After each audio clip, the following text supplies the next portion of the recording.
let's speak now to Chris Brannigan, now Senior Fellow at the Policy Exchange, but a former number 10 Special Advisor on precisely these issues. Hi, Chris. Hi, Matt. Good morning. What do you make of it so far? From what we've seen, I mean, it's helpful that the Times has been leaked the entire thing well ahead of the Prime Minister actually unveiling it later on. On the scale, there's a sort of slight habit of governments unveiling things and describing it as the biggest thing since I don't know, either the Cold War, or Magna Carta tends to be the two big things. How big a change in Britain's place in the world is this plan? Do you think? So I think there's always a degree of hype about, is this the longest, deepest, broadest review we've had since the last time we looked? But I think part of the reality is that the last time we really looked was probably not back into the ages of probably George Robertson, 97, 98, when we had a proper foreign policy-led review of all of our capabilities and what we might do with them. So I think that sort of puts it within a time frame.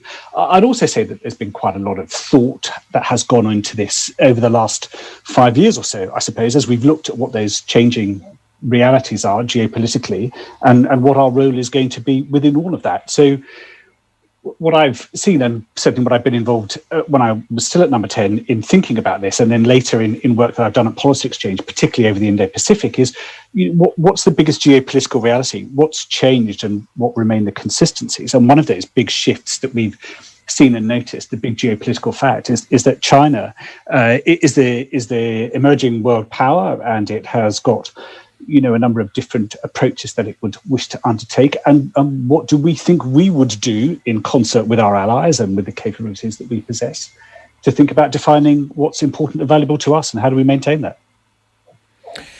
And specifically on China, you obviously in government for under Theresa May, and it feels like we've been up and down in Britain's relationship with China. We had the sort of the golden era as trumpeted by particularly George Osborne and David Cameron.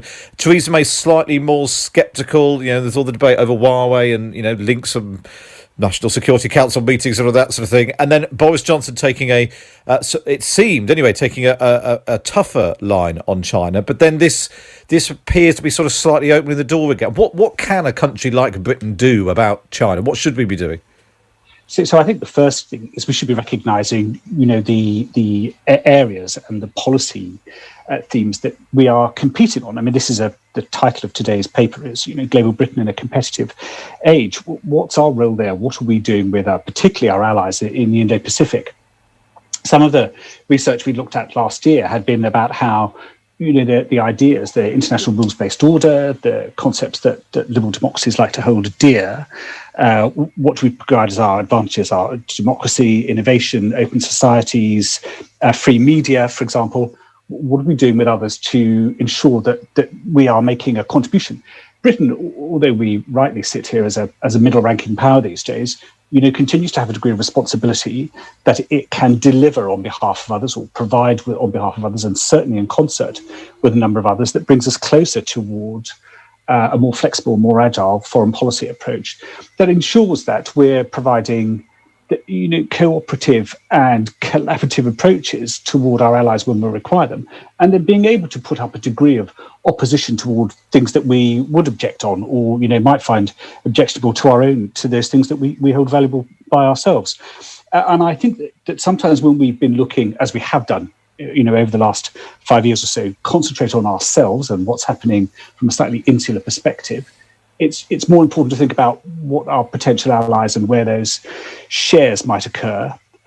Certainly, as we've done within Europe, but more so now in the Indo-Pacific, to see what we're going to do next. This is a very forward-facing, future-facing strategic vision, I guess, over the next decade or so, recognising the challenges that are coming toward us rather than the things we've done in the past or the things that we might have had some degree of credibility over.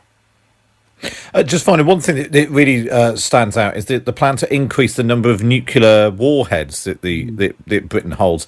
I'd been under the impression that there was sort of a global consensus towards everyone reducing the number of warheads. Partly countries like Britain doing it in an attempt to encourage other countries to follow suit. This is quite a big change, isn't it? And actually, were it not for everything else that's going on in the world right now, that alone would probably be making much bigger headlines than it is. I think it comes in. I agree, but I think it comes within us assessing how we integrate more of the capabilities that we have, Matt. So we can look at everything that runs from where we resource our soft power all the way through on the spectrum of deterrence, up to how we present ourselves as a nation, how free we are, and then at the very other extreme, what the number of nuclear warheads and their capabilities exist. So it gives us much more. We've continued to be strong. We've exceeded the manifesto commitment, the PM's manifesto commitment of our sort of spend on defence. We've continued to spend strongly in a number of areas. In fact, we've exceeded it.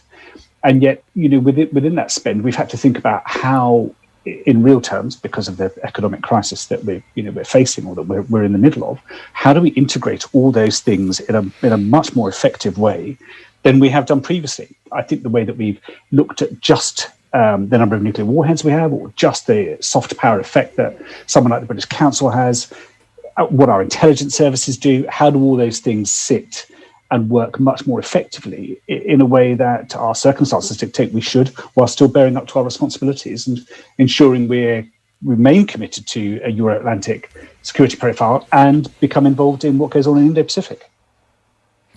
Chris, it's really interesting. Thanks so much for sort of explaining that, so people can follow that later on. Chris Brannigan there, now a senior fellow at the Policy Exchange think tank, but a former number 10 special advisor. Thanks so much for joining us.